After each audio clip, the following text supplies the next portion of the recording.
Let me be real with you. Most men walk through life chasing a false prize. They think sleeping with more women means they're winning.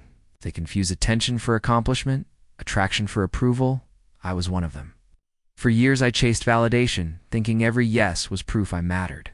But over time, through failure and reflection, I saw something deeper. Women were never the prize.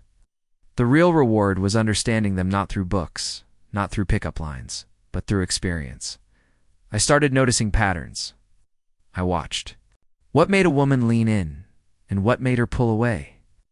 What I found wasn't what most guys want to hear, wasn't about looks, money, or clever words. It was about energy. As a man, your energy either grounds her or confuses her. It either stirs something she can't name or leaves her indifferent. That realization cracked everything open for me. I stopped trying to win her over with logic. I stopped over-explaining my worth. I started observing. I learned that women feel first, then think later. They're not falling in love with your resume, they're falling into a feeling. That tension, that mystery, that presence. She'll justify it later, but in the moment, it's all sensation. That's why the nice guy gets overlooked, and the emotionally present man gets chosen. She's not looking to be convinced, she's waiting to feel something. And if you can't create that feeling, it doesn't matter how good you are on paper. So I changed my approach. I stopped trying to talk my way in. I stopped playing a part. I stood still, breathed deeper, and let my presence speak. The wild part? That's what finally made her listen not to my words, but to the space I held. That's when everything began to change. I used to spend hours trying to figure out where I stood with a woman, rereading messages, analyzing tone, overthinking every silence. I thought if I just said the right thing, made the right move, she'd finally show me the same energy. But all that effort was masking a simple truth I didn't want to face it. You're constantly guessing how she feels. She's just not that into you. It was a hard pill to swallow, but one that freed me. The women who truly wanted me never made me question. They responded quickly. They initiated conversations. They found ways to see me.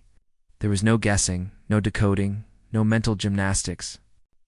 High interest is never subtle. It's direct, it's felt, it's obvious. And once I stopped chasing confusion, I found peace. I realized the right dynamic doesn't feel like a puzzle. It flows. If I had to pull teeth just to get attention, it wasn't real attraction. It was me clinging to potential. So I changed the rules for myself. The moment things became unclear or inconsistent, I pulled back. Not out of anger or ego, but out of self-respect. My time, my energy, my presence, they're not to be wasted trying to impress someone who's unsure. Real interest doesn't play games. It leans in. It shows up. It makes you feel seen, not insecure. And when I started moving like that, something strange happened. Women who truly saw my value gravitated toward me without me having to chase. That's when I knew the truth. Attraction isn't confusing. If it is, it's probably not real. And the men who win aren't the ones who try harder. They're the ones who know when to walk away from mixed signals and make space for clarity. There was a time I believed loyalty came from being the good guy, showing up, being consistent, providing, protecting. I thought if I did everything right, she'd stay. I poured myself into relationships thinking that my effort was enough to guarantee hers. But I was wrong. Loyalty, at least in the way women express it, isn't rooted in logic. It's emotional. You can be the perfect partner on paper, but if she no longer feels connected to you, she will begin to drift, not out of spite or betrayal, but because her loyalty follows emotion, not history. That truth shattered me at first. I'd done everything I thought a man was supposed to do, but it wasn't about what I did. It was about how I made her feel. When the emotional connection died, so did the bond. And I realized that you can't just be physically present. You have to be emotionally available, attuned, grounded. You have to create a space where she still feels seen, still feels excited, still feels safe to express without judgment. The hardest part was understanding that women don't leave because you failed to provide. They leave because they can no longer feel you.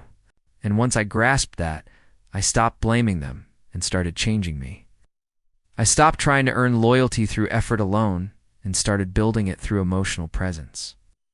When you're connected to yourself, when you're present, when you're leading with grounded energy, that's what keeps her anchored.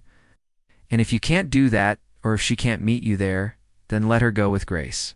Because no amount of doing can substitute for feeling. And once the feeling fades, the relationship begins to slip through your fingers, no matter how tightly you try to hold on. There's an unspoken tension in every relationship someone is. Holding the frame, leading the energy. And for a long time, I didn't understand what that meant. I thought being agreeable, going with the flow, and keeping things easy was what women wanted.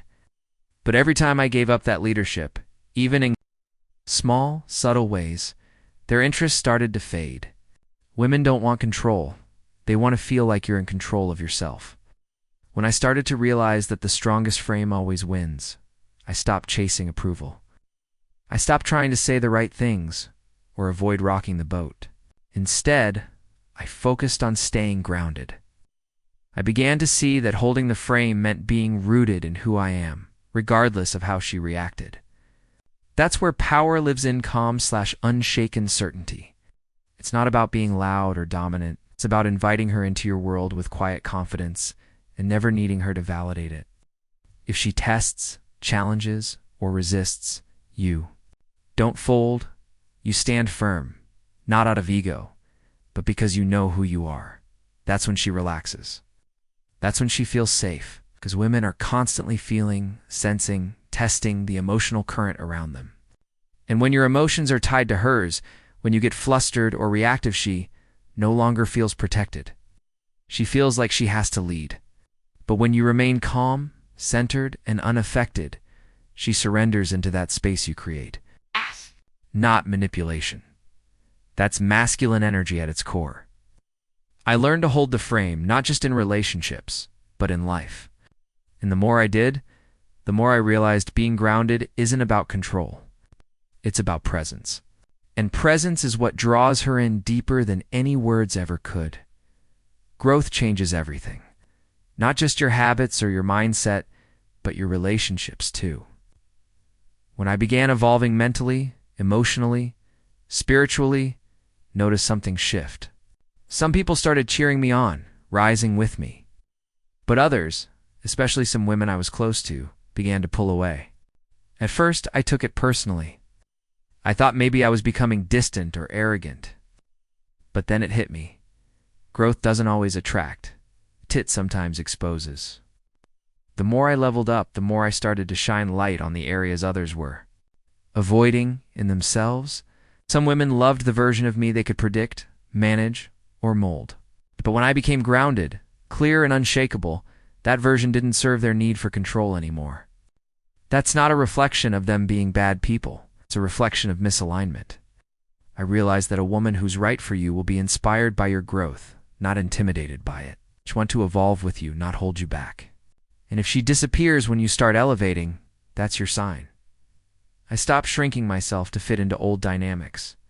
I stopped explaining or apologizing for the man I was becoming. Instead, I embraced the shift. I raised my standards. I started valuing peace over attention, purpose over popularity. And that's when I began attracting women who valued those same things.